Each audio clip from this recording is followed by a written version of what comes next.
Good afternoon, ladies and gentlemen. I am Zico, the moderator for this conference call.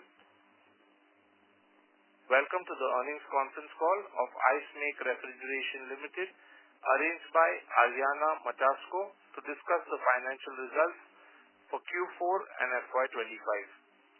At this moment, all participant lines are in the listen-only mode. Later, we will conduct a question and answer session. At that time, if you wish to ask a question, please press star and 1 on your touchtone keypad. Please note that this conference is recorded. I now hand the conference over to Mr. Aryan Rana. Thank you, and over to you, sir. Thanks, Zico. Good afternoon, everyone, and a very warm welcome to the Ice Make Refrigeration Limited Q4 and full year FY25 earnings conference call.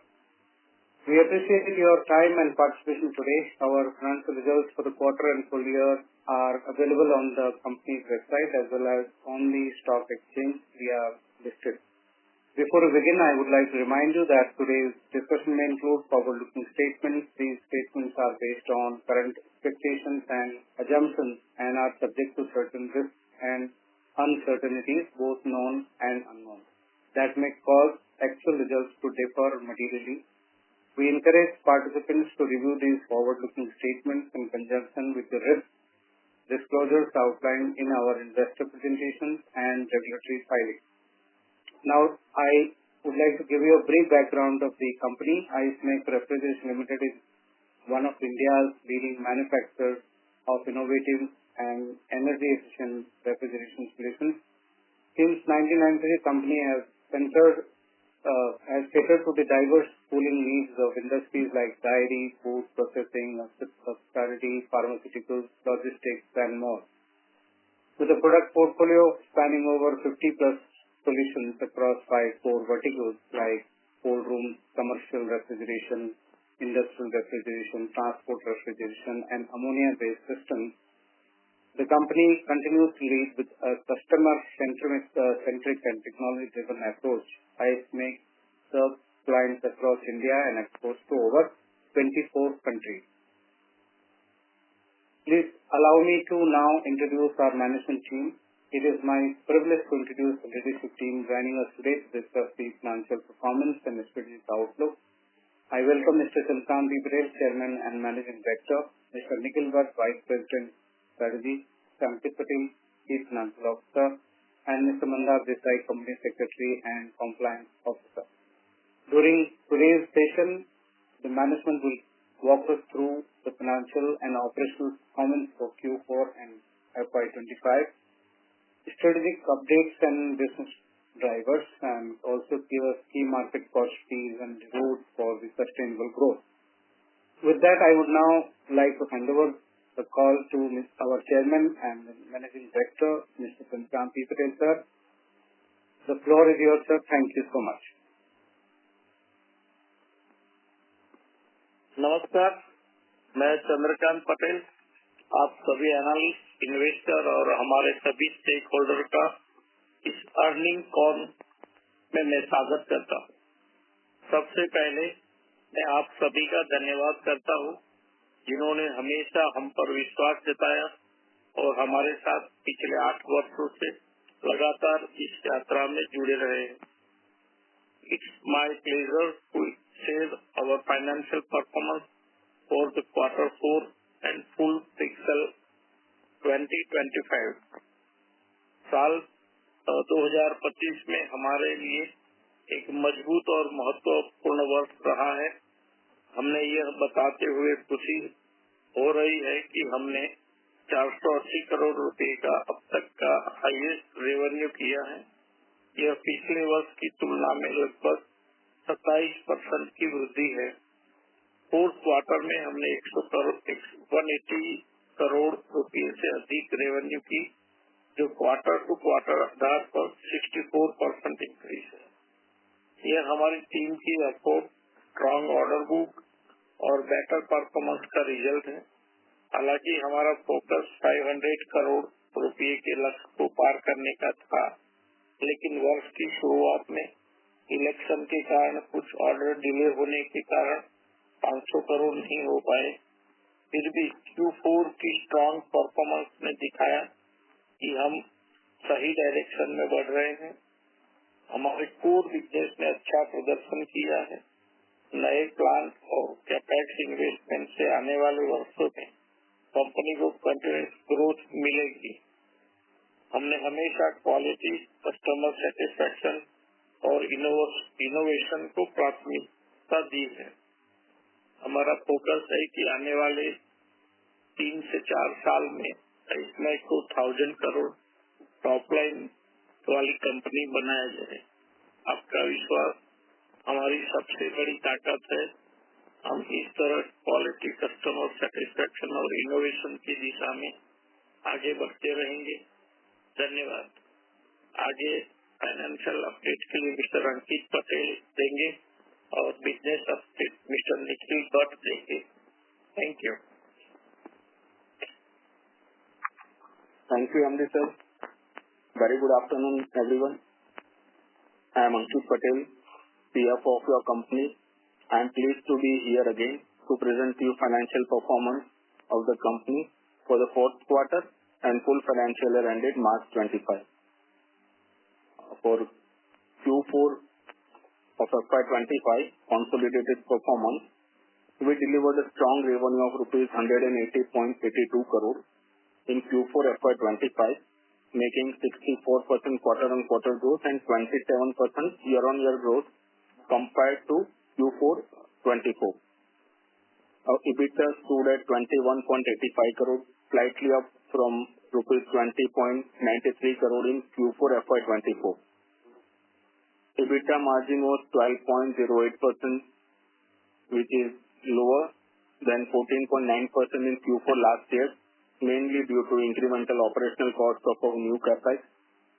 Profit after tax PAT came at rupees 11.66 crore, down from rupees 14.27 crore in Q4 FY24, but higher than 2.81 crore in Q3 FY25. Earnings per share EPS for the quarter stood at rupees 7.42 compared to rupees 9.06 in Q4 FY24 and rupees 1.82 in Q3 FY25. For full year financial performance, our total revenue for FY25 was 480.42 crore compared to rupees 379 crore in FY24, a 26.8% year-on-year growth. EBITDA for FY25 stood at 43.44 crore, slightly higher than rupees 41.30 crore in previous year. EBITDA margin stood at 9.04% compared to 10.92% in FY24. Due to pre-planned operational expense as a part of our capital expansion, the margin is compressed a bit. Net profit for full year stood at 22.9 crore as against 26.14 crore in FY24. Due to this recent delay in operation of our new CapEx and full year incremental expense, along with interest burden of our term loan, depreciation of our new plant and machinery, net profit is a bit compressed. Our EPS for FY25 was rupees 14.65 compared to 16.64 in FY24. Thank you. Now I invite Mr. Nikhil Bhatt for the update on our business. Thank you, Ankit ji. Ladies and gentlemen, namaskar. It's a pleasure to share some strategic insights and business highlights for FY25. This year has been an important one for us in terms of business diversification, regional penetration, and strengthening our verticals. I will take a moment to walk you through the segmental and regional performance that demonstrate how well IceMec is positioned for scalable and sustainable growth. Talking of vertical-wise sales performance FY25, let me tell you all that our cold room vertical continues to be our largest revenue contributor, accounting for 50.17% of total revenue. This remains a core growth engine for us, supported by demand from industries such as dairy, pharma, food processing, and e-commerce warehousing. Our commercial refrigeration segment contributed 15.17%, driven by increased adoption in retail, restaurant chains, and quick commerce clients. The momentum in this space especially from modern trade formats, is expected to continue in FY26. The ammonia and industrial refrigeration verticals together contributed over 12%, fueled by demand in food park, food processing industries, ice plant, and large-scale agro-infrastructure projects. We see long-term opportunity here and as India's cold chain ecosystem matures. Transport refrigeration added 7.42% to our top line and is gaining traction with QSR chains and last-mile delivery players. Meanwhile, projects, continuous pop panels, and commercial freezers together contributed nearly 12.5%, validating our expansion into newer verticals. We expect this newer segment, that is continuous pop panel and chest freezers, to become significant contributors in the next 2-3 years as scale and utilization improve. As of today, I am pleased to inform you that our pending order book stands strong at approximately ₹171 crores. This includes significant orders across our core and emerging verticals and gives us high revenue visibility going into FY20. There are two name orders that we have on hand. That is from the Jammu Kashmir Horticulture Department. We are having a 28.5 crores orders is there. From West Bengal government, we have received about 2 orders of 42 crores. And also some of the federations, JV Federation as well as NDDP or some of the food processing, reputed food processing industries from India. And also we are getting new orders from the quick restaurant orders with the leading brand in global level. Looking ahead, we are focused on the 3 core areas. That is expanding market share in cold chain and quick commerce solutions, operationalizing our few new facilities to reduce turnaround time and logistic costs, strengthening exports and product innovation for long-term global relevance. We are confident that with our diversified portfolio of 50+ innovative products, strong pan-India presence, global focus, and deep customer relationships, IceMake is well positioned to achieve its long-term goal of ₹1,000 crore revenue by FY28. Thank you for your continued support, and now we look forward to your questions. Thank you very much. We will now begin the question and answer session. Anyone who wishes to ask a question may press star and 1 on the touchtone telephone. If you wish to remove yourself from the question queue, you may press star and 2. Participants are requested to use handsets while asking a question. We request participants to ask their questions in Hindi. Ladies and gentlemen, we will wait for a moment while the question queue assembles.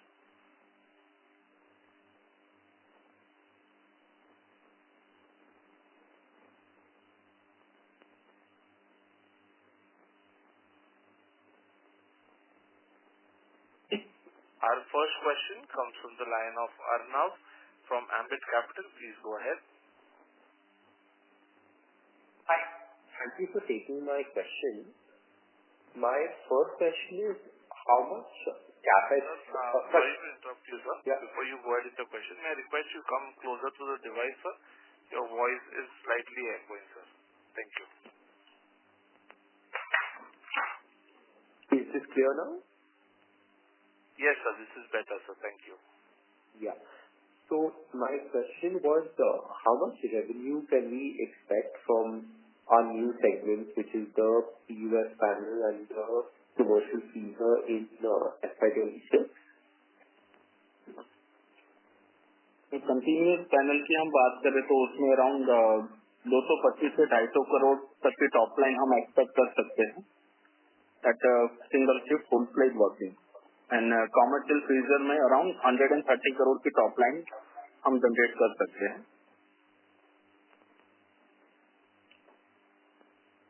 Okay, and we expect this entire revenue to come in FY26? Sorry? आपकी आवाज cut रही है. Am I audible? Yes, sir. May we request that you use your handset, please, sir? For FY26, it will be around 175 crores of these 2 new verticals. We are expecting about 175 crores. Okay, thank you. My next question is, what's the margin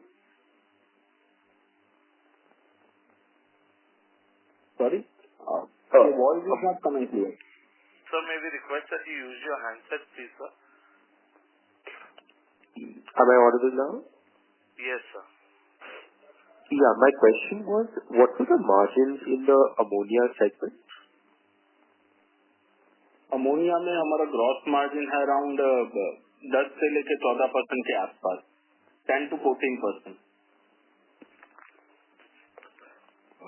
And EBITDA margin? Specifically gross margin कहना थोड़ा easy रहेगा, लेकिन EBITDA margin में वैसे देखें तो उसमें और कोई install capacity, plant, machinery, infrastructure का यूज होता नहीं है. तो आरओ मतलब रिटर्न ऑन कैपिटल एम्प्लॉयड के लिए ये बिजनेस एक बोनस बिजनेस है. तो I think gross margin visible, हम EBITDA margin vertical wise provide करना थोड़ा सा डिफिकल्ट है क्योंकि दूसरे काफी कॉमन ऑपरेशंस भी होते हैं. हम आपको ग्रॉस मार्जिन की गाइडेंस दे पाएंगे. ठीक है. और ये ग्रॉस मार्जिन लेवल ये FY26 में कोई इम्प्रूवमेंट हो सकता है कि यही लेवल पर रहेगा? ग्रॉस मार्जिन जब तक 100 करोड़ का ये टॉप लाइन नहीं होता, अगर कुछ कॉस्ट ऐसी है जो हम पब्लिकेशन की इन हाउस नहीं करते, तब तक मार्जिन इंप्रूव नहीं हो सकते. 100 करोड़ के बाद में हम प्लान कर सकते हैं कि कुछ एक ऑपरेशन है, पब्लिकेशन की एक छोटी सी शॉप बनाए, तब जाके मार्जिन इंप्रूवमेंट के कुछ चांसेस है. Okay, thank you. Thank you. Our next question comes from the line of Shashi, who is an investor. Please go ahead. Hello, good afternoon. आप मुझे सुन पा रहे हैं? हाँ, गुड आफ्टरनून. हाँ, आवाज ठीक आ रही है. सर, ये जो पफ पैनल जो हम अभी बना रहे हैं, उसको क्या हम रेफ्रिजरेशन के अलावा इंसुलेशन के लिए बिल्डिंग इंसुलेशन में भी यूज करने का सोच रहे हैं भविष्य में? क्योंकि ये जो पफ पैनल का इंसुलेशन का सेगमेंट है, ये 6.3% के कैगर से ग्रो करने वाला है फॉर नेक्स्ट 8 to 9 years. तो क्या रेफ्रिजरेशन के अलावा हम इसको, क्योंकि हमारा मैन्युफैक्चरिंग कैपेसिटी काफी अच्छा है पफ पैनल का, तो क्या हम इसको बिल्डिंग इंसुलेशन में भी यूज करने का सोच रहे हैं भविष्य में? इंसुलेशन में तो कर ही सकते हैं. उसके अलावा पीईबी बिल्डिंग, आजकल आप वेयर हाउस देखते, जितने भी पेरिशेबल प्रोडक्ट है जो कोल्ड रूम की जरूरत नहीं, कई सारी आप गेम है जिनको अगर इंसुलेटेड पीईबी बिल्डिंग में रखा जाएगा तो प्रोडक्ट का शेल्फ लाइफ बढ़ता है, प्रोडक्ट क्वालिटी मेंटेन होता है. और साथ में जितने भी बड़े हाउसिंग, कमर्शियल हाउसिंग बिल्डिंग या पब्लिक गैदरिंग बिल्डिंग है, जैसा हम देखे कि प्रगति मैदान में भारत मंडपम बिल्डिंग है, या बड़े जितने भी कन्वेंशन सेंटर होते हैं, वहाँ भी पफ पैनल लगाने से उनकी एयर कंडीशनिंग इंस्टॉल कैपेसिटी कम हो जाती है. इनिशियली कोल्ड रूम सेगमेंट है वो कंटिन्यूस पैनल को स्टार्टअप देता है, लेकिन आगे जाके पीईबी और बिल्डिंग मटेरियल में उसका बड़ा स्कोप है. तो हम क्या हम इस दिशा में कोई कदम उठा पाए जहाँ तक रेवेन्यू की बात है? कोई हमें ऑर्डर इस तरह का मिला या फिर इस डायरेक्शन में हमारी कोई टीम काम कर रही है मार्केटिंग की? हाँ, हम लोग काम करते हैं ना. हमने उसमें सेल्फ टीम है इंडिया में, जो सेकंड नंबर का जो इंस्टॉल कैपेसिटी था मैन्युफैक्चरिंग, वो ऐसे सीनियर लोग हैं हमारे साथ जो इंडियन मार्केट को, जो कोल्ड रूम के कोल्ड स्टोरेज के अलावा सेगमेंट को, तो हमारे फोकस भी अभी वही है. जितने भी बिल्डिंग मटेरियल ट्रेडर्स है वो लोगों के थ्रू हम डिस्ट्रीब्यूट करते हैं. जितने पीईबी मैन्युफैक्चरर है जो पीईबी बिल्डिंग सॉल्यूशन देते हैं, वो सब लोगों से हम लोग टाई अप करते हैं. तो हमें भी पता है कि कोल्ड रूम के अलावा वो मार्केट बड़ा है. हम कोशिश कर रहे हैं उसमें, क्योंकि प्रोडक्ट हाथ में आने का ही 5 महीने हुए ना, तो उसमें आपको ऐसा कोई सॉलिड हम टाई अप नहीं दे सकते कि आप इतने डीलर हमारे साथ है, लेकिन हो सकता है अगले 6 महीने में पूरा नेटवर्क आपको हम लोग दे सकते हैं. बहुत बहुत धन्यवाद सर. लास्ट क्वेश्चन पूछना चाहूंगा, हम कंपटीशन को कैसे देख रहे हैं, जो खासकर हमें रॉकवेल से और वेस्टर्न कंपनी से हमें कंपटीशन मिल रहा है, खासकर वेसिकुलर सेगमेंट में और बाकी सेगमेंट में भी, तो उसको हम कैसे फाइट कर रहे हैं सर? ये मेरा लास्ट क्वेश्चन है. धन्यवाद.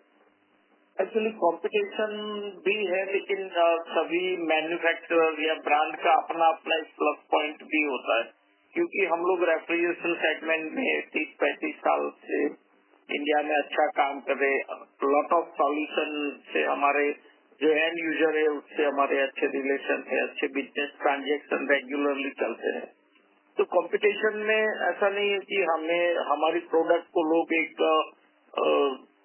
टेस्ट करने के बाद बोलेंगे कि हम बाद में टेस्टिंग के बाद करेंगे, क्योंकि एक कॉन्फिडेंस बिल्टअप है आइसमैक प्रोडक्ट पे, जो सर्विस और क्वालिटी का एक इमेज है, उसको लेके हमने हमारी पहली सीजन थी कमर्शियल में वीजी कूलर का भी इंस्टॉल कैपेसिटी इतना ज्यादा नहीं है, उसको हम लोग हमारे कमर्शियल फैसिलिटी में मॉडिफिकेशन करके नंबर बढ़ाएंगे।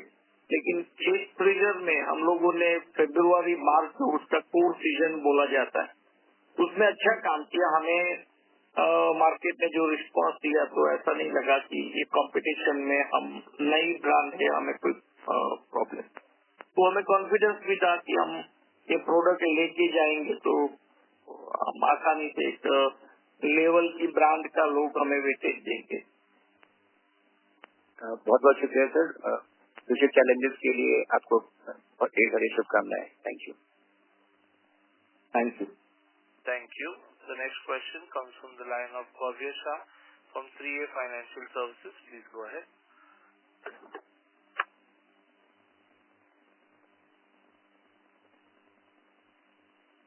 Bhavya Shah, your line has been unmuted. Please go ahead with your question. Hello. Yes. Good afternoon, sir. Congratulations for the great set of numbers. So my question is कि हमारा सबसे अच्छा best performing segment cold room है, तो are we going to do any capex in cold room segment? Current year में हमारे पास जो एग्जिस्टिंग फैसिलिटी को मॉडर्नाइजेशन और सेमी ऑटोमेशन के लिए कैपेक्स है, लेकिन उनके लिए कोई अलग लैंड और बिल्डिंग लीकेज जो कैपेक्स है वैसा नहीं है। एग्जिस्टिंग मशीनरी में मेन पावर लेस तो क्वालिटी इंप्रूव करे, वर्कमैनशिप बेटर हो, उसके लिए हम लोग करेंगे। हमारा टोटल कैपेक्स है करंट ईयर में 20 करोड़ है हमारे, और वर्टिकल भी है। जैसा हमारे पहले सवाल था कि अमोनिया में मार्जिन इंप्रूव होने का चांस है, तो हम लोगों ने कहीं पहले कॉल से हम बोलते आए हुए कि हम 100 करोड़ की टॉप लाइन से अमोनिया को पहुंचाएंगे। तो उसमें कई ऐसी फैब्रिकेटेड प्रोडक्ट है हम जो इन हाउस मैन्युफैक्चरिंग करेंगे। तो ऐसे करंट में हम 20 CR का जो हमारा कैपेक्स है में डिसकंटिन्यूस पैनल जो हमारा 50% बिजनेस रेवेन्यू कंट्रीब्यूट करता है, उसमें हम लोग इन्वेस्ट करेंगे। एंड हमारा मैक्सिमम रेवेन्यू का कैपेसिटी कितना है एक ईयर में? हम अभी जो नया कैपेक्स किया है, नया कैपेक्स किया है उसके बाद में हम 800 से 850 करोड़ की टॉप लाइन हम अचीव कर पाएंगे। ओके। एंड जो आपका टारगेट है 2000 crore top line in 3 to 4 years, तो उसके लिए क्या हमारा प्लान रहेगा? टारगेट 2010,000 है हमारा 2028 में, FY28 में। तो उसके लिए जैसे अभी जो लास्ट ईयर हमने जो नया वर्टिकल सेट किया है, तो उसके ऊपर हम फोकस करेंगे, उसको थोड़ा मैक्सिमम यूटिलाइजेशन होगा, उसका ब्रांडिंग मार्केटिंग जो भी एफर्ट्स है वो हम करते रहे हैं। और उसके साथ साथ पैरेलल जो हमारे एग्जिस्टिंग बाकी जो प्रोडक्ट है फूड सेगमेंट रिलेटेड, जो डिहाइड्रेशन वाला जो वर्टिकल या प्रोडक्ट है उसमें फूड प्रोसेसिंग इंडस्ट्रीज का ग्रोथ अच्छा है, तो वो वर्टिकल से भी हमें एक अच्छे रेवेन्यू जनरेट होने का सोच देख रहे हैं। और साथ में अमोनिया जो हमने पिछले 6-7 साल से शुरू किया है उसका भी एक अच्छा अभी रेकॉर्ड हो गया है, और हमें जो कई सारे अच्छे प्रोजेक्ट या डेयरी में हम बड़े प्रोजेक्ट कर रहे हैं। तो ये सब फैक्टर्स है कि हमें लगता है कि हम 1000 करोड़ तक हम आगे जाएंगे। और साथ में ई कॉमर्स भी अभी डेवलप हो रहा है, तो वो वर्टिकल या वो एरिया से भी काफी सारे रेवेन्यू जनरेट होती है। एंड सर हमारा bottom line PAT margin increase होने का कुछ chances and how much it can increase इधर तक? वैसे पैट में जैसे हमने नया कैपेक्स किया हुआ है तो अपकमिंग फुल ईयर में भी हम देखेंगे तो इंटरेस्ट और डेप्रिसिएशन की कॉस्ट आएगी. We are using WDV depreciation method. तो इनिशियल ईयर में डेप्रिसिएशन ज्यादा आता है, बट हम EBITDA को टैप कर रहे हैं. ये तो ऐसा है कि डेप्रिसिएशन एक बार आ गया या टर्म लोन का रीपेमेंट हो गया तो ये सारी कॉस्ट हमेशा के लिए नहीं रहेगी. हम EBITDA मार्जिन को टैप करते हैं. हमें लगता है 9.5 से 10.5 वाली जो सस्टेनेबल रेंज है उसी रेंज में हमारा मार्जिन नेक्स्ट फाइनेंशियल ईयर में आ सकता है. अच्छा, ओके. एंड हमारे जो पुराने 5 प्रोडक्ट है, cold room, commercial refrigeration, ammonia, transport, वो सबका मैक्सिमम 1 ईयर में कैपेसिटी 500 करोड़ है. Is this my understanding right? मतलब पुराने 5 वर्टिकल है उसमें हम 550 तक जा सकते हैं, 550 करोड़ तक. एंड जो हमारा 1000 करोड़ का टारगेट है उसमें पुराने वर्टिकल में 550 करोड़ और नए वर्टिकल में 450 करोड़ का रेवेन्यू हो सकता है. वैसे इन बिटवीन थोड़ा सा इंटरनल रिशफलिंग भी होगा. हमारे नए कैपेक्स में कुछ हो सकता है कि ये वाले प्लांट में थोड़ी सी स्पेस एडअप करके एग्जिस्टिंग स्ट्रक्चर में थोड़ा सा मॉडिफिकेशन करके हम इसकी इंस्टॉल कैपेसिटी भी बढ़ा सकते हैं. वो भी नेक्स्ट फेज ऑफ कैपेक्स में उसका डिटरमाइन होगा. हम अभी एग्जिस्टिंग फाइनेंशियल ईयर में कितनी टॉप लाइन कर पाएंगे उसके ऊपर फोकस कर रहे हैं क्योंकि ये सारे वर्टिकल ग्रोइंग है. बट गोइंग फॉरवर्ड हमारा नया जो कैपेक्स है वो ऑटोमेशन के ऊपर फोकस है, लेकिन इसमें भी डिमांड अच्छी है तो थोड़ा सा इंटरनल रीशफलिंग करके सेटअप चेंज करके स्पेस बढ़ा के हम इसमें भी इंस्टॉल कैपेसिटी बढ़ा सकते हैं. Okay, thank you so much sir. Thank you and all the best for the future. Thank you. The next question comes from the line of Tej from Niveshaay. Please go ahead. Yeah, thank you so much for the opportunity and congratulations to the entire team on a wonderful financial year. Sir मेरा question थोड़ा फिर से top line regarding है. पहला कि जैसे हमने जैसे Q3 में भी बात हुआ है, we were feeling very confident कि जैसे अपन 500 करोड़ क्लोज कर लेंगे ना, गुड कंट्रीब्यूशन हमारा एक्सपेक्ट कर रहे हैं कि नए बिजनेस से भी आएगा. तो मेरा उस पर क्वेश्चन है कि what was the reason which led to this delay. वो कुछ प्रोडक्शन साइड इशू था कि लॉजिस्टिकल इशू था? बिकॉज आई सी की हमारा जैसे एंड ऑफ इन्वेंट्री भी काफी ऑलमोस्ट 100 करोड़ का इन्वेंट्री खड़ा है, which is generally about 60-70 crore. So was there any particular issue which led to the delay, और लेट्स अगर वो नहीं होता then we would have been able to achieve this 500 crore. इसको कुछ जस्ट प्रॉब्ली इस तरह एक्सप्लेन कर सके. मतलब फर्स्ट जो रीजन है, जो हमारे नए वर्टिकल है, दोनों प्लांट है, उसका ऑपरेशन डिले हुआ ड्यू टू सिविल. मतलब सिविल का काम थोड़ा सा लेट हो गया. अगर ये वर्टिकल थोड़े से जो पहले प्लान किया था उस टाइम पे शुरू हो जाते तो 500 करोड़ या उससे भी थोड़ा हायर टॉप लाइन हम कर पाते थे. दूसरा आपने पूछा था कि हमने इन्वेंटरी ये जो है वो 100 करोड़ प्लस हो गई है, तो नेचुरली जो 2 नए प्लांट आए हैं उसमें भी हमें रॉ मटेरियल और उसका प्रोक्योरमेंट करके रखना है. डेफिनेटली गोइंग फॉरवर्ड जब नेक्स्ट फाइनेंशियल ईयर आएगा तो इतनी ज्यादा इन्वेंटरी हाइक आपको देखने नहीं मिलेगी. फर्दर क्विक कॉमर्स और कुछ एक ऐसे वर्टिकल भी है जिसमें उन्होंने हमें काफी अच्छे हेल्दी एडवांस दे के रखे हुए हैं. अभी मार्च के बैलेंस शीट की मैं बात करूं तो हमारे पास 25 से 27 करोड़ के आसपास के कस्टमर के एडवांस आके पड़े हुए हैं. तो उन्होंने भी ऐसा बोला है कि जब कभी भी हमारी डिमांड आए तो मटेरियल शॉर्टेज की वजह से आप शॉर्ट सप्लाई ना करो. तो और उनके प्लानिंग भी उन्होंने हमें एडवांस में दिए हुए, तो उसके रीजन के तहत हमने ये इन्वेंटरी भी थोड़ी बढ़ाई हुई थी. Got it. और सर ये क्वार्टर कितना कंट्रीब्यूशन रहेगा from the new business that is continuous box panel और ये फ्रीजर्स वाले? सॉरी, मतलब अपकमिंग नए फाइनेंशियल ईयर में उनका क्या कंट्रीब्यूशन रहेगा? ये क्वार्टर में क्या कंट्रीब्यूशन था Q4 में? Q4 में इन दोनों का कंट्रीब्यूशन अराउंड 23 करोड़ के आसपास था. 20 से 23 करोड़, मतलब फुल फाइनेंशियल ईयर में 23 करोड़ था और इस स्पेसिफिक क्वार्टर में शायद 20 करोड़ था. Got it. और इस पे क्या एबिटा बना है या फिर एबिटा लेवल पे ऑलमोस्ट नेग्लिजिबल, या इस पे एबिटा लेवल पे कितना परसेंटेज? अभी उनका तो ब्रेक इवन आएगा, मतलब ये ब्रेक इवन वाला पॉइंट भी नहीं है उनका. तो अभी उनके वर्टिकल फुल फ्लेज जब शुरू होंगे उस टाइम पे ये वाले एबिटा लेवल वो मैच कर लेंगे, लेकिन इनिशियल ईयर में हार्डली 2 to 3 मंथ के ऑपरेशन में वो EBITDA लेवल और वो उसका कंट्रीब्यूशन तो कुछ मतलब ऐसा है ही नहीं, ऐसा मान सकते हैं। Got it. तो आप बोलो नेक्स्ट ईयर ऑलमोस्ट ये बिजनेस से भी 7-8% पे EBITDA पे पहुंच सकते हैं अपन जो नेक्स्ट ईयर 120 करोड़ एक्सपेक्ट कर रहे हैं। नेक्स्ट फाइनेंशियल ईयर में हमने टारगेट किया है 150 करोड़ प्लस के आसपास का दोनों नए वर्टिकल का कंट्रीब्यूशन रहेगा। Got it. और सर मेरा दूसरा क्वेश्चन ऑन ओवरऑल डिमांड पे है, जैसे इस बार थोड़े समर जो एक्सपेक्टेड थे वो नहीं था और मानसून ऑल्सो अर्ली आ चुका है, और ये सिग्निफिकेंटली मेरे नए दो बिजनेस के पर्सपेक्टिव से सवाल है, बिकॉज ये थोड़ा समर मानसून अर्ली और समर जितना एक्सपेक्ट कर रहे थे नहीं होने से वो रिटेलर्स का काफी डिमांड आउटलुक थोड़ा स्लो हो गया है, जिससे offtake for at least our deep freezer visi cooler could भी लो।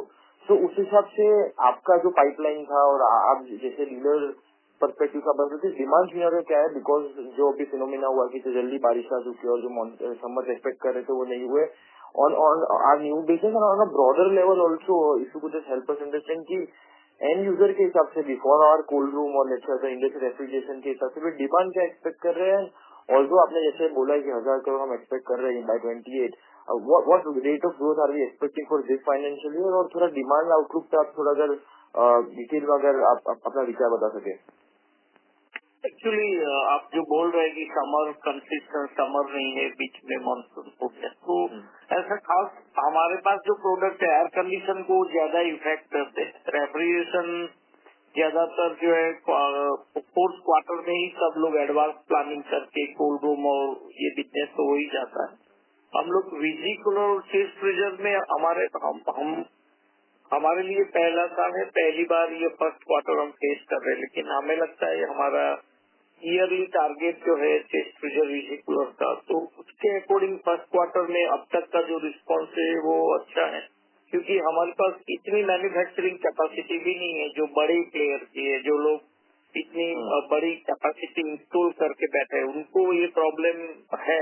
तो लास्ट सीजन और लास्ट ईयर के मुकाबले में वो डिमांड नहीं दिख रही है। Last year air conditioning freezer में इतनी शॉर्टेज थी, सबको अच्छा एक अपॉर्चुनिटी भी था बिजनेस का। तो लेकिन आप और सेगमेंट भी देखे, जितने भी क्विक कॉमर्स हम लोग अच्छा काम करते, क्विक कॉमर्स सेगमेंट में उनका बूम तो अभी भी ऐसा ही है, उसको सीजन ऑफ सीजन का इफेक्ट नहीं होता। और हमारे पास कई सारे और टेंडर के बिजनेस भी है प्रोजेक्ट, तो हमारे लिए फोर्थ क्वार्टर लास्ट ईयर के मुकाबले में अच्छा है। समझा, got it. Sir quick commerce से ये सर हमारा क्या कंट्रीब्यूशन होगा परसेंटेज ऑफ रेवेन्यू? रफली अराउंड 7-8% या 7 to 10% के आसपास एक्सपेक्ट करते हैं, मिनिमम 7 to 10%। हमारे पास कई ऐसी प्रोडक्ट भी है जो हम लोग एक कस्टमाइज प्रोडक्ट करके देते, कभी कभी वो लोग ऐसे कोई स्पेशल ऑर्डर निकालते, क्योंकि अभी तो 10 महीने और पड़े हुए ना, पूरे साल की अगर हम बात करें तो अभी जो रफ्तार से चल रहा है ऐसे चलेंगे तो 7 to 10% तो आसानी से हम लोग कर सकते हैं, ज्यादा भी हो सकता है अगर पिछले महीनों में उन लोगों का एग्रेसिव प्लान होता है तो। Got it. और सर मेरा थोड़ा ये क्वेश्चन थोड़ा on more sort of export था, जैसे हमने ऑलरेडी ALM सर्टिफिकेट के लिए अप्लाई करके रखा था, हम एक्सपेक्ट कर रहे थे कि मिल जाएगा, एंड देन यूएस में भी अपना बिजनेस स्टार्ट होने वाला था, तो उसका आप एक बार क्या प्रोग्रेस है वो बता सकते हो। और सेकेंड इज मैं देख रहा हूँ कि अपन नेपाल में भी काफी एक्टिविटी कर रहे हैं, नेपाल में भी काफी वर्कशॉप अटेंड कर रहे हैं, तो नेपाल बिजनेस में हमारा क्या विचार है और कितना अग्रेसिवली ये दो मार्केट हम देख रहे हैं? एक्चुअली जो आपने यूएस सर्टिफिकेशन बारे में पूछा, तो that was under process last time. अभी रिसेंटली वो यूएस सर्टिफिकेशन प्रोसेस कंप्लीट हो गया है और कहीं जो सिलेक्टिव मॉडल्स में हमने अप्लाई किया था वो हमारे अप्रूवल हो गई है। तो एक्सपोर्ट के लिए अभी यूएस में जो हमारे एक्सपोर्ट थे उसको हम थोड़ा ज्यादा एग्रेसिवली करेंगे। जो 2-3 OEM को आइडेंटिफाई किया था या वहाँ के लोकल डीलर्स के हमने आइडेंटिफाई किए थे, तो वो हमें डेफिनेटली हेल्प करेगा, यूएस सर्टिफिकेशन से हमारा बिजनेस बढ़ेगा। और जो नेपाल की बात आप कर रहे हो, नेपाल में अभी जो आप ज्यादा एक्टिविटी देख रहे हो, तो इसमें ऐसा है कि हमने नेपाल के लिए लोकल एम्प्लॉइज को हमने हायर किया है कि जो नेपाल में आइसमेक की प्रोडक्ट को थोड़ा ज्यादा उसको पब्लिकली प्रेजेंट कर सके। तो that activity is going on. वैसे नेपाल में हमारा एक्सपोर्ट कई सालों से ज्यादा है तो अभी इस साल ये एक अलग मूड से वहाँ का लोकल एम्प्लॉय के साथ से वो हमारा नेपाल का बिजनेस बढ़ने का हमें अपॉर्चुनिटी दिख रहा है और वो ग्रो भी होगा। Got it. तो सर ये नंबर टर्म्स में मतलब कितना बड़ा बन सकता है एक्सपोर्ट फॉर नेक्स्ट ईयर, और मार्जिन साइड से एक्सपोर्ट में लेट्स से नंबर्स अच्छे हो गए, मतलब थोड़ा मार्जिन परस्पेक्टिव और नंबर क्या एक्सपेक्ट कर रहे हैं, बिकॉज ऐसा यूएस वाला सर्टिफिकेशन नहीं मिला और आपने बोला कि ऑलरेडी डीलर से भी बात हो चुकी है, तो नंबर साइड से अगर आप कुछ बता सकते हो। एक्चुअली हम लास्ट टाइम जो हमारा एक्सपोर्ट का था वो इतना हमें एग्रेसिव नहीं हो पाया, मगर इस साल भी हम वो 25 करोड़ का ही टारगेट लेके कंसिडर करते हैं कि हम expecting 25 crore business from export.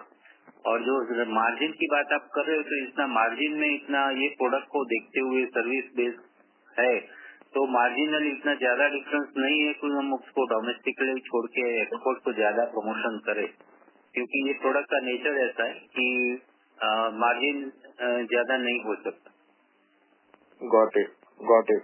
और जैसे या सॉरी 8 करोड़ की फंडिंग ऑर्डर बुक है अभी एक्सपोर्ट की, प्लस 7-8 करोड़ के कुछ डायलॉग भी चल रहे हैं। सॉरी कितने ऑर्डर बुक है? 1 करोड़ बोला आपने। 6 करोड़ पेंडिंग ऑर्डर बुक है स्पेसिफिकली एक्सपोर्ट की। Okay, got it.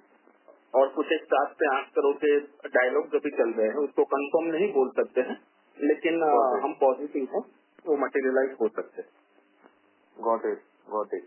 और गॉट इट सर, ये मेरा और एक क्वेश्चन और more sort of supply side question है। जैसे कंप्रेसर और जैसे मॉडरेट कॉस्ट अपन का ओवरऑल रेफ्रिजरेशन था, और ये साल मिडिल ऑफ द ईयर ठीक है गवर्नमेंट ने बीएस लगा तो एक्सटेंड भी कर दिया, तो मेरे को थोड़ा उस साइड से जाना है कि अपना क्या अरेंजमेंट है। और लेट्स अभी गवर्नमेंट 1 साल और एक्सटेंड कर दिया, बट लेट्स आफ्टर 1 साल फिर से वो रेगुलेशन आ गया, तो अपना फॉर सप्लाई और गेटिंग सप्लाई ऑफ कंप्रेसर अभी क्या रिलेशनशिप है, और हम डोमेस्टिकली सोर्स कहाँ से कर रहे हैं, देन आफ्टर द रेगुलेशन अगर गवर्नमेंट बीएस लगा दिया, कुछ इम्पोर्ट ड्यूटी और मे बी अदर का रेगुलेशन लगा दिया ऑन कंप्रेसर, क्या ये हमें इम्पैक्ट कर सकता है? और थोड़ा एक बार मेरे को वो साइड से जानना था।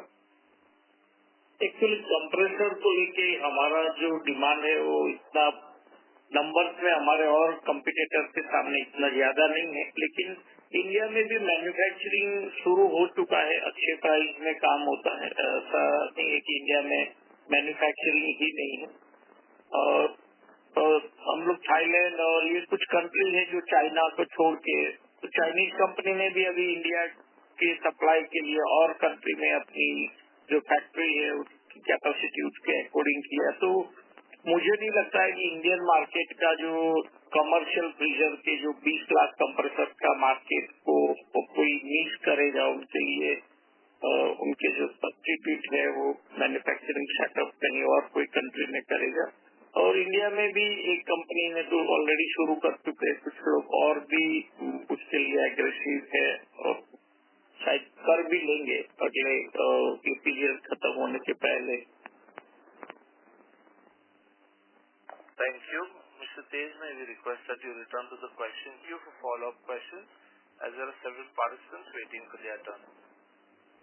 Thank you. Our next question comes from the line of Mosam Shah from Wealth Guardian. Please go ahead. Hello. Congratulations sir on a good set of numbers. Sir मुझे ये पूछना था, अपना ज्योग्राफी मिक्स कैसा है? हमें रेवेन्यू जनरेशन कौन से एरिया से ज्यादा आया है एंड हाउ इट इज?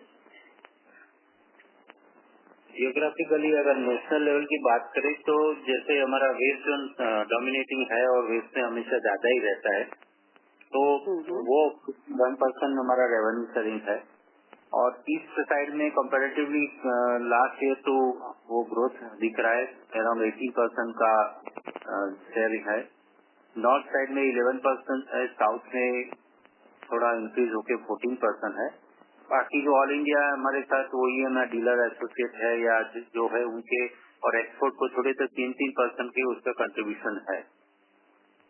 तो जोनल वाइज करें तो हम ईस्ट में ग्रो कर रहे, साउथ में ग्रोथ कर रहे और नॉर्थ में भी थोड़ा हमने मेंटेन किया है।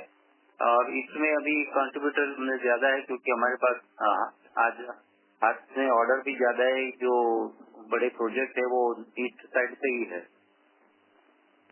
ओके ओके ओके और हम वर्किंग कैपिटल की बात करें तो हमारे क्रेडिटर्स इस बार ज्यादा है, उसका कोई स्पेसिफिक रीजन है? क्या है? हमारे क्रेडिट टर्म्स एक्सटेंड हुए हैं? वैसे जो भी हमारे बिजनेस साइकिल है और इस बार क्विक कॉमर्स के ऑर्डर मिले हैं, थोड़े से कॉम्प्रेसर्स की भी जो बात हुई थी उसमें भी हमने एडवांस में कुछ कॉम्प्रेसर प्रोक्योर करके रखे हुए थे। भले हमारे क्वांटिटी ज्यादा होती नहीं है इन टर्म्स ऑफ बाकी कॉम्पिटिटर्स की बात करें तो वो भी एक इश्यू था जिसकी वजह से हमने इन्वेंटरी होल्ड करके रखी थी। फर्दर हमारे जो नए वर्टिकल जो दो नए प्लान शुरू हुए हैं उसमें भी हमने प्रोक्योरमेंट इन्वेंटरी का किया हुआ था। कुछ एक क्विक कॉमर्स और उनके अच्छे ऑर्डर्स थे, उन्होंने एडवांस भी हमें अच्छा दिया था और हमने मटेरियल भी स्टोर करके रखा हुआ था। तो going forward upcoming 2 to 3 months में स्टॉक का लिक्विडेशन हो जाएगा और क्रेडिट पीरियड भी थोड़े से एक्सटेंड हुए हैं क्योंकि हमारे रनिंग रेगुलर बिजनेस चलते हैं, प्लस रिपीट ऑर्डर्स में ग्रोथ के साथ हम उनको ऑर्डर देते हैं तो थोड़े बहुत क्रेडिट के डेज भी हमें फेवरेबल मिलते हैं। ओके, और आगे जाके हमारे वर्किंग कैपिटल डेज क्या रेंज में रहेंगे? वैसे ये नया सीएफ का जो बिजनेस है वो डीलर और डिस्ट्रीब्यूटर नेटवर्क से होने वाला बिजनेस है, लेकिन कंटिन्यूअस पैनल में जो नया बिजनेस है उसमें हम बिफोर डिस्पैच 100% पेमेंट आ जाता है, अपार्ट फ्रॉम प्रोजेक्ट ओनली, जो मेजोरिटी बिजनेस में नहीं होगा। तो वर्किंग कैपिटल साइकिल मोरलेस हम 6 टाइम के आसपास हम एक्सपेक्ट कर सकते हैं। थोड़े से एग्रेसिव जाएंगे तो slightly here and there, but बहुत ज्यादा फर्क नहीं पड़ेगा उसमें।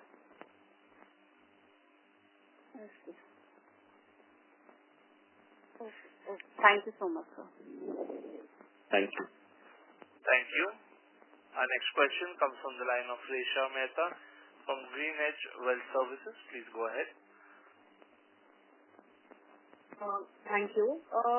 तो पहला सवाल जो है वो ये है, तो अभी हमारा जो फेज 1 का केपेक्स है वो तो हो गया राइट, बट फेज 2 का जो केपेक्स है तो वो अभी FY26 में शुरू होने वाला है या अभी FY27 में भी जा सकता है? कितना आउटले रहेगा, कौन से प्रोडक्ट कैटेगरीज के लिए रहेगा एंड फंडिंग कैसा रहेगा?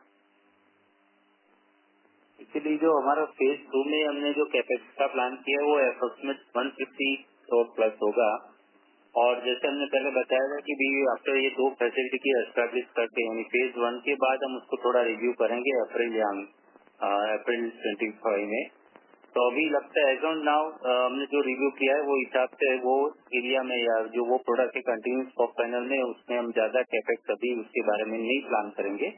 मगर बाकी ऐसी 2-4 अपॉर्चुनिटी हमें सामने दिख रही है कि जो हमें शायद ये करंट फाइनेंशियल ईयर में उसमें से एक अपॉर्चुनिटी क्लोज हो सकती है, जैसे एक्विजिशन भी हो सकता है या कोई कोलैबोरेशन भी हो सकता है। इस तरह के डायलॉग कहीं चल रहे हैं, तो वी आर होपफुल कि ये साल में वो हमें कैपेक्स का जो जरूरी रहेगा तो उसके लिए रहेगा।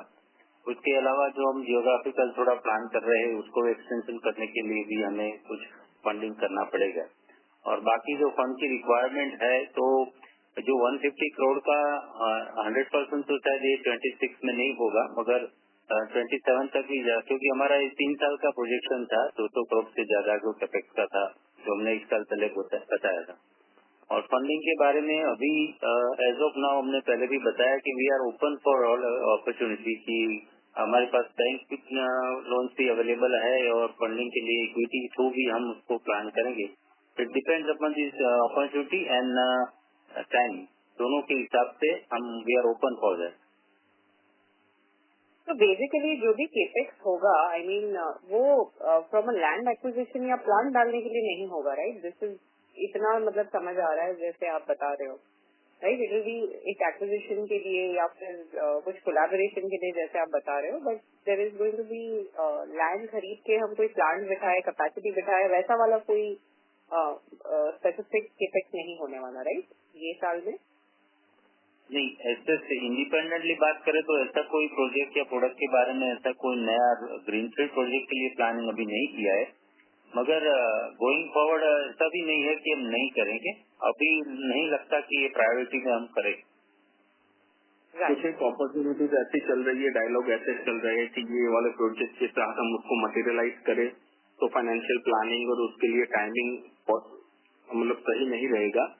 तो कुछ एक टाइम बाद हम उसके और में भी सोचेंगे। वो ऑलरेडी हमारे कुछ प्लानिंग में तो हमने रखा हुआ था, बट थोड़ा सा रिव्यू करने के बाद मे बी समवेयर इन सितंबर अक्टूबर हम उसके ऊपर कुछ कॉल ले सकते हैं कि भाई दूसरी अपॉर्चुनिटी में किस तरह से प्रोग्रेस है, वो देख के हम थोड़ा सा ये सेकंड वाला कॉल लेंगे। समझ गई। एंड अपना जो डेप्रिसिएशन और इंटरेस्ट कॉस्ट जो है बेसिकली वो जो अभी क्वार्टरली रन रेट चल रहा है, जैसे Q4 में डेप्रिसिएशन अराउंड 4 करोड़ के आसपास था और इंटरेस्ट कॉस्ट अराउंड 1.6 करोड़ के आसपास था, तो यही रन रेट मान के चले कंसिडरिंग ये जो नई कैपेसिटी दो कैटेगरीज के लिए आई है ऑन स्ट्रीम।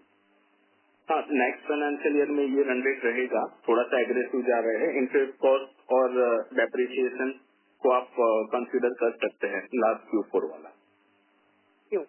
ओके। एंड अगर हम ये साल की बात करें, FY26 की बात करें, तो 650 करोड़ रेवेन्यू डुएबल है या क्या गाइडेंस रहेगा बेसिकली रेवेन्यू के लिए एंड इवन एबिटा मार्जिन के लिए? 650 करोड़ का टॉप लाइन हमने पहले भी बताया था और हमें लगता है कि विथ ये जो दो नए प्लांट है उनका फुल फ्लेज ऑपरेशन स्टार्ट होगा तो 650 करोड़ हम अचीव कर पाएंगे। 150 करोड़ प्लस का कंट्रीब्यूशन तो सिर्फ हमारे नए प्लांट का ही रहेगा, वो हमने ऐसे टारगेट में रखा हुआ है। तो बाकी जो एग्जिस्टिंग वर्टिकल है उसमें भी हम नॉर्मल ग्रोथ परसेंटेज भी प्लान करें तो 650 करोड़ कोई उतना डिफिकल्ट टास्क नहीं है। हमने कंजर्वेटिवली 650 करोड़ रखा हुआ है। राइट। एंड एबिटा मार्जिन और केपेक्स क्या रहेगा? Capex I am assuming maintenance capex ही रहेगा अगर हम वो बड़ा प्रोजेक्ट कैपेक्स में हम बताए तो एग्जैक्टली अभी at this point of time हमने एग्जैक्ट प्लान नहीं किया हुआ है कि यही मटेरियलाइज होगा, तो उसका आपको कॉन्क्रीट इनपुट नहीं दे पाएंगे। कुछ एक रूटीन वाला कैपेक्स जो है वो आ सकता है। राइट। एंड एबिटा मार्जिन वही 9.5-7.5% के रेंज में। हाँ, ये जब तक हमारे 1000 करोड़ का टॉप लाइन नहीं आता है 9.5-10 वाले मार्जिन ही हम टैप कर रहे हैं।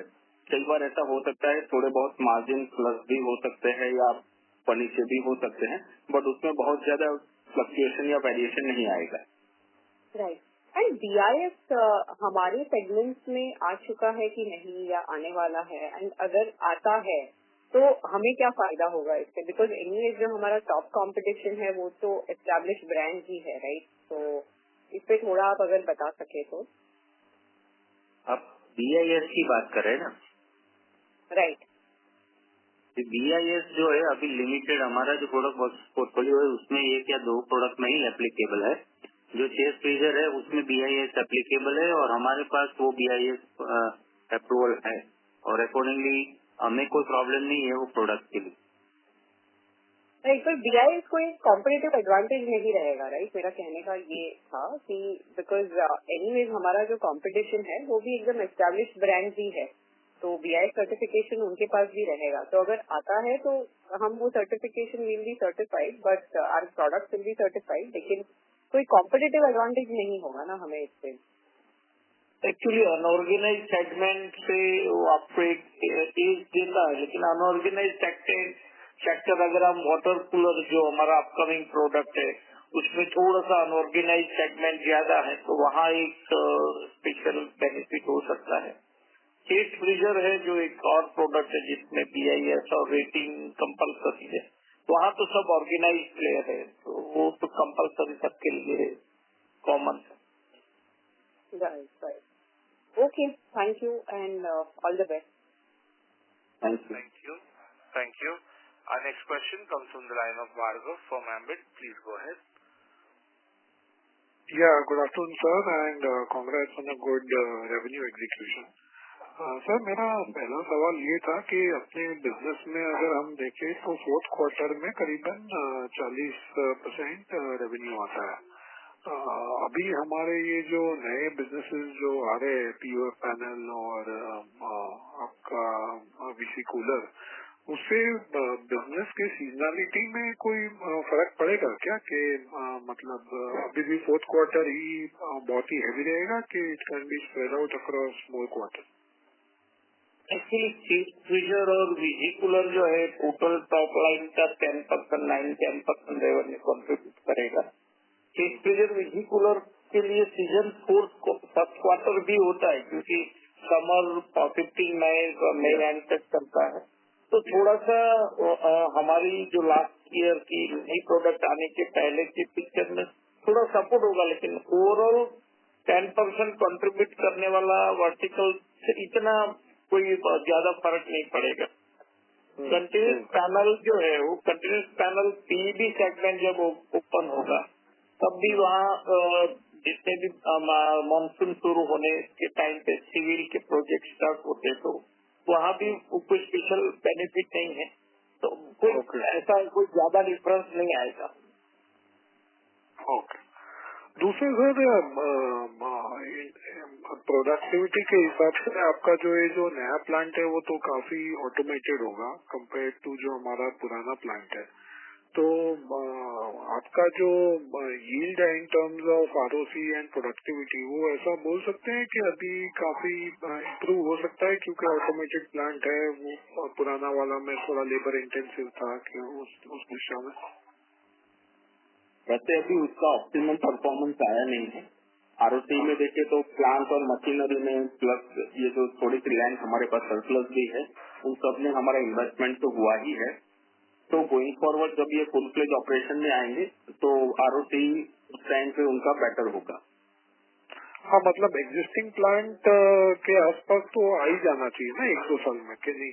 हाँ, नहीं एग्जिस्टिंग प्लांट के आसपास तो आ ही जाएगा। ओके। एंड लास्टली सर, वो जो पहले हम कुछ बड़े बड़े टेंडर मिस करते थे क्योंकि पीयूएफ पैनल अपने पास नहीं था, तो अभी ऐसा बोल सकते हैं कि पीयूएफ पैनल आने के बाद हमारा जो एड्रेसेबल मार्केट अपॉर्चुनिटी है वो भी काफी बढ़ गया होगा? नहीं, एक्चुअली वो बात सही है कि पहले थोड़ा हमारा लिमिटेशन था, फिर भी हमने पहले जो आउटसोर्स करके भी बड़े प्रोजेक्ट किए थे। अभी एडेड एडवांटेज हमारा इन हाउस मैन्युफैक्चरिंग है, तो टाइमली और क्वालिटी पॉइंट ऑफ व्यू हमें वो एडवांटेज मिलेगा। उसके अलावा जो कोऑपरेटिव फेडरेशन या डेयरी सेगमेंट है, वहाँ जो एनडीडीपी है, जो लीडिंग इंस्टीट्यूट है कि जो इस प्रोजेक्ट को लीड करती है या उसको गाइड करती है, तो वो लेवल पे हमारी प्रोडक्ट का सर्टिफिकेशन अप्रूवल हो गया है। तो हो सकता है कि that is to be approve नहीं मिलेगा तो एक एडवांटेज होगा। अच्छा, ओके। और कल उठ के अगर सपोज अपने को कोई अपॉर्चुनिस्टिक ऑर्डर मिल जाता है तो क्या हम 650 करोड़ के आसपास ही सीमित है कि वी हैव द पोटेंशियल कि हम थोड़ा डबल शिफ्ट काम करके भी रेवेन्यू खींच सकते हैं फ्रॉम द एग्जिस्टिंग फैसिलिटी? नहीं, it is always possible, but अभी क्या है कि हम जो रियलिस्टिक लगता है हमें एज ऑफ नाउ वो ही पकड़ के प्लान किया है। अगर वो depend upon market, ultimately business तो हमें करना ही है। अगर अपॉर्चुनिटी मिलती है तो we will find out our resources and utilization of resources also.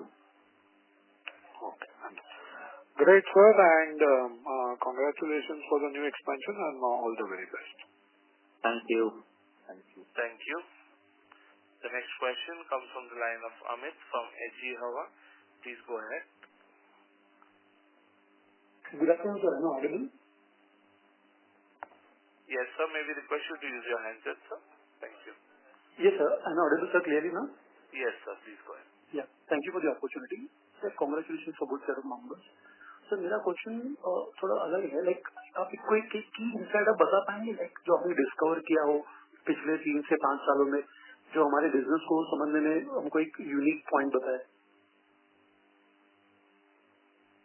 देखा जाए तो वैसे product all product are related to refrigeration में ही हमने हमारा जो भी प्रोडक्ट का डेवलपमेंट किया है वो है।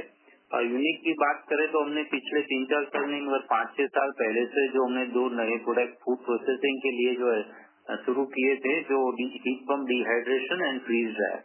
तो यूनिक प्रोडक्ट इसीलिए बोल सकते हैं कि उसकी मैन्युफैक्चरिंग इंडिया में बहुत लिमिटेड है और वो इम्पोर्ट सब्स्टिट्यूट है या इधर फ्रॉम चाइना यूरोपियन से ही वो प्रोडक्ट अवेलेबल था। तो फ्रीज ड्रायर जो हमने पिछले 5 साल में हमने जो काम किया है, now it is established product हमारे लिए और उसका फ्यूचर फूड प्रोसेसिंग इंडस्ट्रीज को और जो अभी लाइफस्टाइल है वो हिसाब से काफी अच्छी लग रही है, हमें अपॉर्चुनिटी मिलेगी तो वो ये क्लिनिक बोल सकते हैं।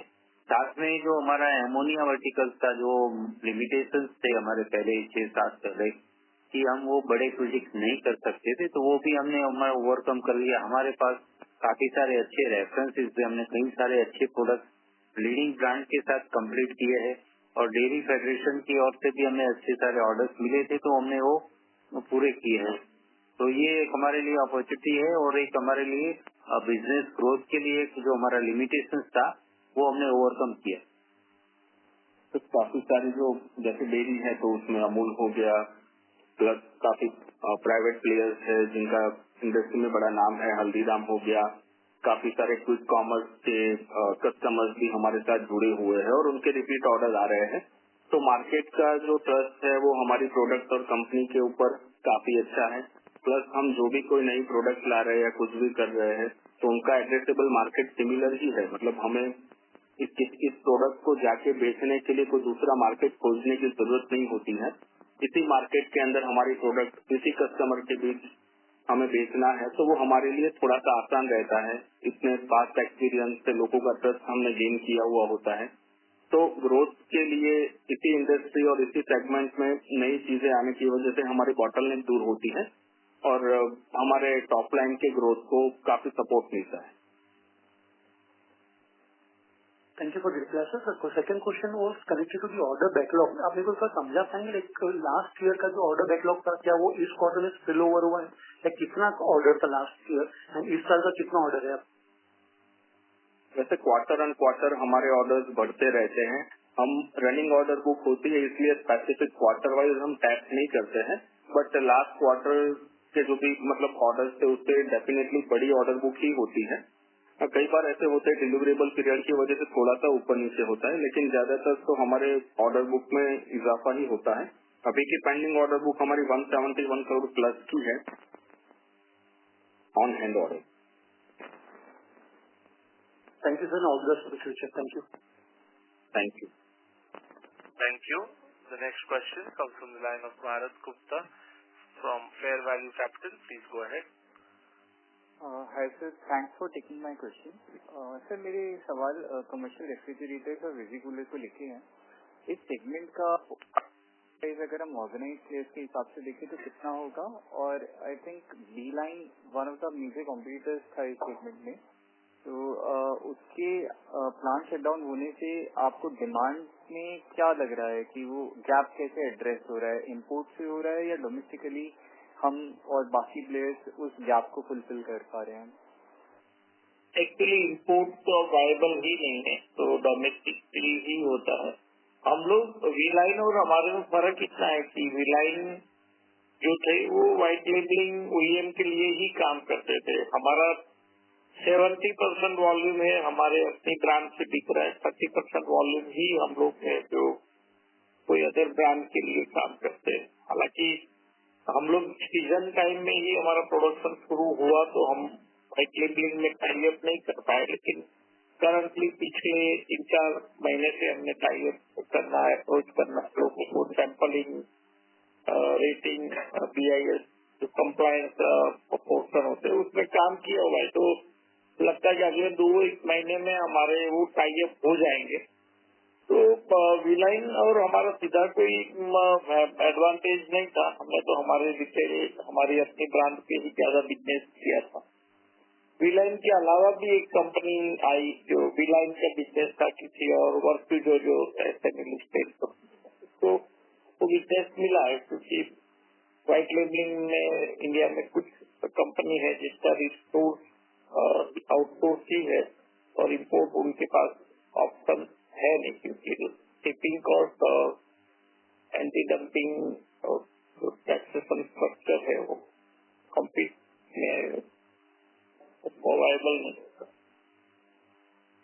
सर इस पूरे सेगमेंट का मार्केट साइज कितना रहेगा अगर मैं रेफ्रिजरेटर्स और वेजिकूलर्स को दोनों में इंक्लूड करके चलूँ तो? एक मिनट, कॉमर्शियल फ्रीजर में देखे तो 3 से 4 हजार करोड़ के आसपास का स्पेसिफिक ये कॉमर्शियल फ्रीजर का मार्केट है। ओके। और ओवरऑल इंडस्ट्री का 15,000 करोड़ के आसपास का मार्केट है। ओवरऑल इंडस्ट्री यू मीन मतलब पूरा रेफ्रिजरेशन को ही अगर मैं अपार्ट फ्रॉम ये कॉमर्शियल फ्रीजर के जो इक्विपमेंट से सॉल्यूशन है, मतलब कोल्ड रूम आ गया, कंटिन्यूस पैनल आ गया, बाकी दूसरे हमारे डेली इक्विपमेंट्स आ गए, उन सबको मिला के। सर इंडस्ट्री लेवल पे अगर देखा जाए तो इस समय ये वन ऑफ द फेवरेट्स है, क्योंकि आपके डेयरी सेगमेंट से काफी ज्यादा रिक्वायरमेंट आ रही है। इंडस्ट्री वाइज आई थिंक जो मैंने भी पढ़ा है 20 से 25% का ग्रोथ इज एस्टिमेटेड इस सेगमेंट से। आपके एनालिसिस के हिसाब से, और क्योंकि हमने नए प्लांट इस चीज में लगाया है, तो आपको क्या नेक्स्ट 3 इयर्स किस टाइप का ग्रोथ रहने की संभावना है पूरे उसमें? Actually dairy and ice cream always top रहेगा। इंडियन पॉपुलेशन के हिसाब से जो डिमांड है वो ऑलवेज टॉप पे रहेगी। उसके बाद नेक्स्ट फूड प्रोसेसिंग इंडस्ट्रीज है, जो हमारी जो लाइफस्टाइल चेंज हो रहा है, फूड प्रोसेस में जो डेवलपमेंट हो रहा है टेक्नोलॉजी का, और जो अवेयरनेस आ रही है, तो ये 2 इंडस्ट्रीज ऑलवेज रहेगा। उसके बाद आएगा फार्मास्यूटिकल, और फोर्थ वन हम ई कॉमर्स को, क्विक कॉमर्स को कंसिडर करते हैं कि ये इंडस्ट्रीज टॉप पे रहेगी।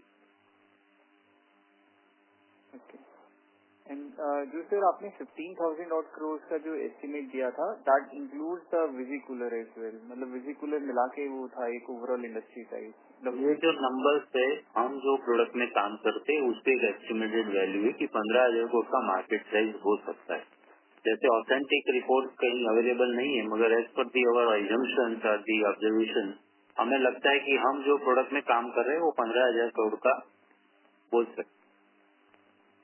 एंड सर जो ये नई सेगमेंट है हमारे, इसमें अगर हम एबिटा लेवल पे देखें, क्योंकि अभी तो डिप्रिसिएशन का इम्पैक्ट आ रहा है, बट एक स्टेबल बेसिस पे अगर मार्जिन देखा जाए तो ये 12 से 13% की रेंज में रहेगा या ट्रेडिशनल 9 से 10% की रेंज में रहेगा हमारे लिए? वैसे हमने एबिटा मार्जिन को फोकस नहीं किया हुआ है अभी।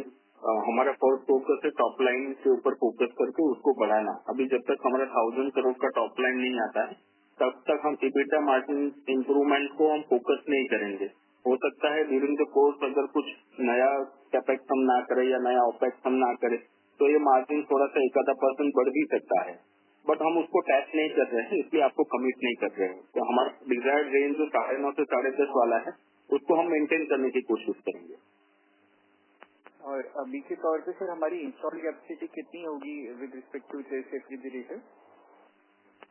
स्पेसिफिकली ये deep freeze commercial refrigeration, commercial freezers की हम बात करें तो हम पर डे 200 मशीन हम मैन्युफैक्चर कर सकते हैं, और उसमें से total top line in terms of amount में बोले तो 130 करोड़ का सिंगल शिफ्ट में हम प्रोडक्शन कर सकते हैं। पूरे साल का रेवेन्यू जनरेट कर सकते हैं हम। सर यही सवाल थे मेरे, धन्यवाद, thanks and wish you all the best. Thank you. Thank you. Our next question comes from the line of Suraj Jain, who is an investor. Please go ahead. Thanks for the opportunity. मेरा ये सवाल था कि हमारी नई capacity जिससे हम line में आ रहे हैं, तो उसकी यूटिलाइजेशन हमारी मैक्सिमम कितने सालों में होगी, मतलब यूटिलाइजेशन कैसे होगी? अराउंड 3-4 साल लग सकते हैं उसको ऑप्टिमम लेवल पे ले जाने के लिए। ओके, तो ये ईयर 1 ईयर 2 के ब्रेकअप में आप कह सकते हैं कि कितना होगा?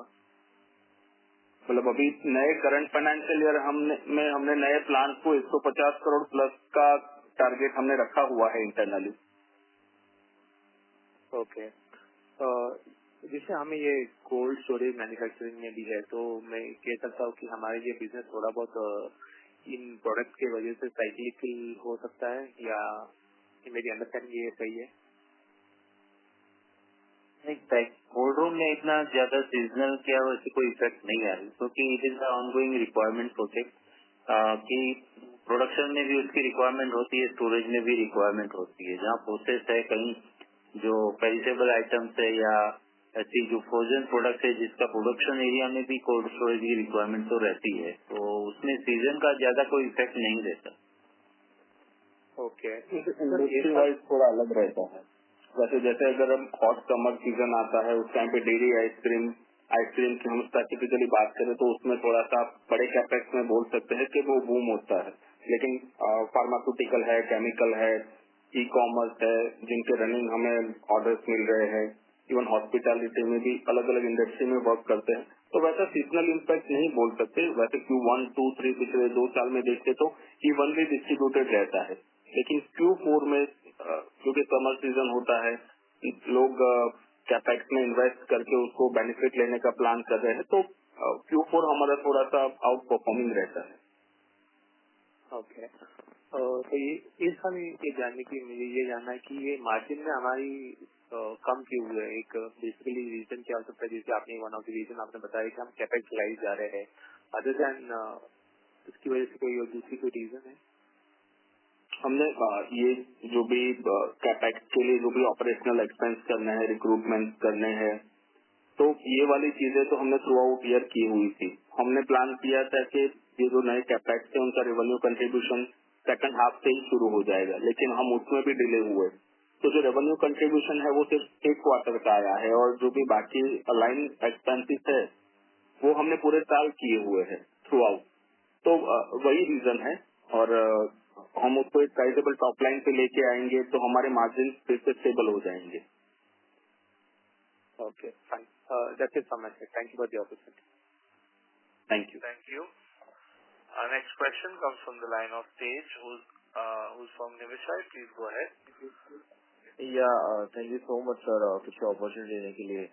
सर यू टॉक्ड अबाउट कि हम कोई कोलैबोरेशन और पॉसिबल एन एक्विजिशन के लिए देख रहे हैं, तो इफ यू कुड जस्ट हमें एक बार बता सकते हो व्हाट टाइप ऑफ एक्विजिशन और कोलैबोरेशन इज इट, या कोई अलग प्रोडक्ट कैटेगरी है, या फिर हम कोई जियोग्राफी टारगेट कर रहे हैं, ऐसा कुछ?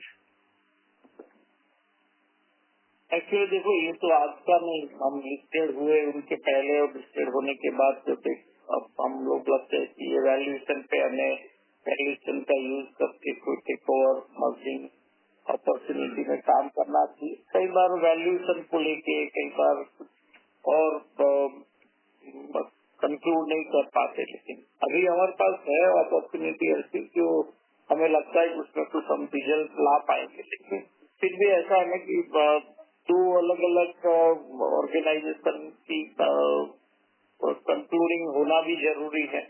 डिसीजन दोनों के लिए बड़ा होता है, तो ऐसा बोल नहीं सकते, लेकिन हम इंटरेस्टेड है, एग्रेसिव है, और जैसे डिसीजन होने के बाद जो जैसे ग्रोथ किया जाता है हम लोग भी ऐसे ही माइंडसेट के साथ आगे बढ़ते हैं। No problem sir, no problem, thank you. And sir Chennai वाले प्लांट पे आप अपडेट दे सकते हो क्या? उधर कब से प्लांट अपन एक्सपेक्टेड है कि स्टार्ट हो जाएगा, और जो 20 करोड़ का हम जो केपेक्स आप शायद ऊपर नीचे हो सकता है बदन 20 करोड़ लेक्चर प्रोविजनल नंबर में, उसका केपेक्स इज इंक्लूडेड राइट उसमें? नहीं, एक्चुअली चेन्नई का स्टेटस की बात करें तो जो अभी वहाँ का सिविल कंस्ट्रक्शन वर्क चल रहा है, और by end of this current quarter या जुलाई में वो फिनिश होने का हमें चांसेस है, और बाय नेक्स्ट क्वार्टर हम वो वहाँ शिफ्ट करेंगे, तो नेक्स्ट क्वार्टर एंड तक वो नए लोकेशन पे ऑपरेटिव होगा।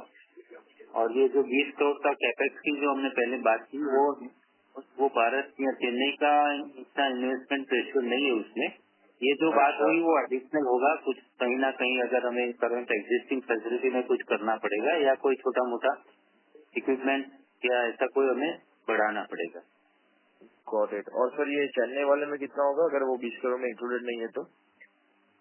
चेन्नई तो ऑलरेडी हमने फर्स्ट फेज में रखा हुआ था, 10 करोड़ 10 करोड़ के आसपास का कैपेक्स हमने वहाँ पे करना है, तो वो उसी शेड्यूल बेस के हिसाब से हो रहा है।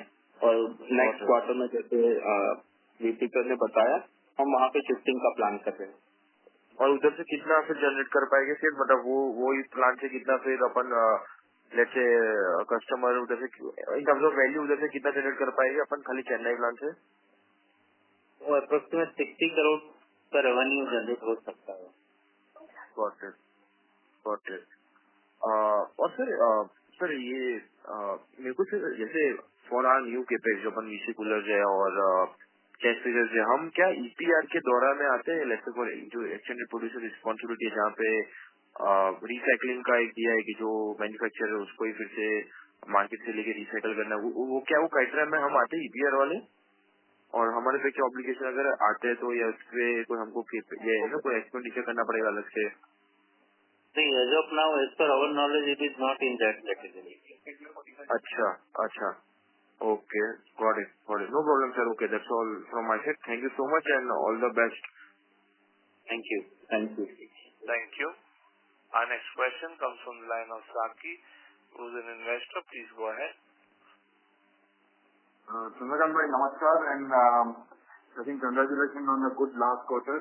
Sir, but in आपका जो नया पॉप पैनल का फैसिलिटी है सर, वो उसका हीटिंग प्रॉब्लम हो गए सर इन इनिशियल प्रोडक्शन लेके? हीटिंग प्रॉब्लम तो कब के साल हो गए. अब तो हम लोगों ने रेगुलर प्रोडक्शन भी शुरू किया हुआ है. फर्स्ट क्वार्टर में लास्ट ईयर में हमने 13 करोड़ का रेवेन्यू जनरेट किया. करंट में भी शायद हम लोग 6 करोड़ रेवेन्यू ये पहले 2 महीने किया हुआ है. तो अब टेक्निकली कोई इश्यू नहीं है. इनिशियल नए मशीन को लेके प्रॉब्लम है, तो कभी छोटे यूटिलिटी सप्लाई को लेके, लेकिन कोई मेजर नहीं है. जो हमारी इंटरनल इन हाउस टीम ही उसको मैनेज कर लेती. अच्छा प्रोडक्ट बनाते हैं. कंटिन्यूस अगर हम प्रोडक्शन करना चाहे तो कर लेते हैं.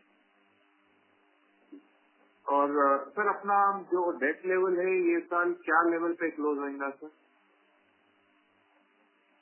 डेट लेवल में हमें लगता है थोड़ा सा एग्रेसिव जाने के लिए हो सकता है कुछ एक फंड की और जरूरत पड़े, क्योंकि हमें क्विक कॉमर्स के और उन सबके काफी अच्छे ऑर्डर्स मिल रहे हैं. हम थोड़ा सा मतलब और काफी सारी नॉन फंड बेस्ड कुछ एक प्रोजेक्ट में हमारे फंड भी ब्लॉक रहते हैं. वर्किंग कैपिटल लिमिट के अंदर भी हमें यूटिलाइज करने के लिए कम फैसिलिटी मिलती है. तो ओवरऑल अप्रूवल लिमिट के हिसाब से थोड़ा सा बफर मार्जिन रख के हम चलेंगे. नॉट सब्सटेंशियली, बट थोड़ा बहुत डेट की मतलब बिजनेस वर्किंग कैपिटल में या नॉन फंड बेस्ड की लिमिट को रिलीज करने के लिए जरूरत होगी तो हम उसके ऊपर वर्क करेंगे. थोड़ा सा और फंड लिमिट और बढ़ाएंगे. So in terms of absolute numbers, sir, can we expect the finance cost to remain around 8 to 10 crores for the year, sir? नहीं, वैसे मान सकते हैं कि 20-25 करोड़ के आसपास का फंड की लिमिट बढ़ा के हम रख सकते हैं, क्योंकि जब एग्रेसिव बिजनेस के लिए जाते हैं कभी ऐसा होता है कि हम उसको 100% यूटिलाइज करने का प्लानिंग ना करें, बट कहीं पे ऐसी बॉटलनेक आए उसकी वजह से हम एडवांस प्रोक्योर करने के लिए या कस्टमर को सर्विस देने के लिए या टॉप लाइन को कन्वर्ट करने के लिए अगर क्विक सॉल्यूशन ना दे पाए तो वैसी अपॉर्चुनिटी एग्रेसिव बिजनेस में हम लूज ना करें, उसकी वजह से थोड़ा सा एडिशनल बफर और मार्जिन रख के चलेंगे. So we can expect a higher interest component this year than last year, sir. हाँ, लास्ट ईयर के हिसाब से देखा जाए तो हमारा रीपेमेंट है वो सब स्टार्ट हो चुका है, इसलिए इंटरेस्ट का रन रेट हायर ही रहेगा. बट वर्किंग कैपिटल में देखें तो उतना ज्यादा वर्किंग कैपिटल इंटरेस्ट का कॉस्ट गोइंग फॉरवर्ड नहीं बढ़ेगा, क्योंकि ये 2 नए प्लांट है, उसमें भी हमने इन्वेंटरी का जो स्टोरेज करके रखा है. गोइंग फॉरवर्ड और फर्दर इन्वेंटरी का एडप्ट करने की जरूरत नहीं पड़ेगी, क्योंकि प्लांट को ऑपरेट करने के लिए ऑर्डर्स को फास्ट एग्जीक्यूट करने के लिए जो मटेरियल प्रोक्योर होना होता है वो तो इस फाइनेंशियल ईयर में आ चुका है. तो अभी गोइंग फॉरवर्ड और इन्वेंटरी को ज्यादा बढ़ाने की जरूरत नहीं पड़ेगी और हमारी टॉप लाइन बढ़ेगी, तो वर्किंग कैपिटल और एफिशिएंट होगी. और सर ब्रॉडली सर ये अपना जो टॉप लाइन का अगर आप ज्योग्राफी एक ब्रॉड बोल सके तो अच्छा रहेंगे सर. जैसा 480 करोड़ का ज्योग्राफिकल स्प्रेड क्या है? वैसे वेस्ट में हमारा कंट्रीब्यूशन 51% है. मतलब पिछले 3 साल में देखिए तो वेस्ट में हम एब्सोल्यूट फॉर्म में पिछले साल से 20% हमने ग्रोथ किया है, लेकिन परसेंटेज टर्म्स में हमारा रिड्यूस होता जा रहा है, बिकॉज हमारा बाकी सारी जो जियोग्राफिकल रीजन में हम स्ट्रांग हो रहे हैं.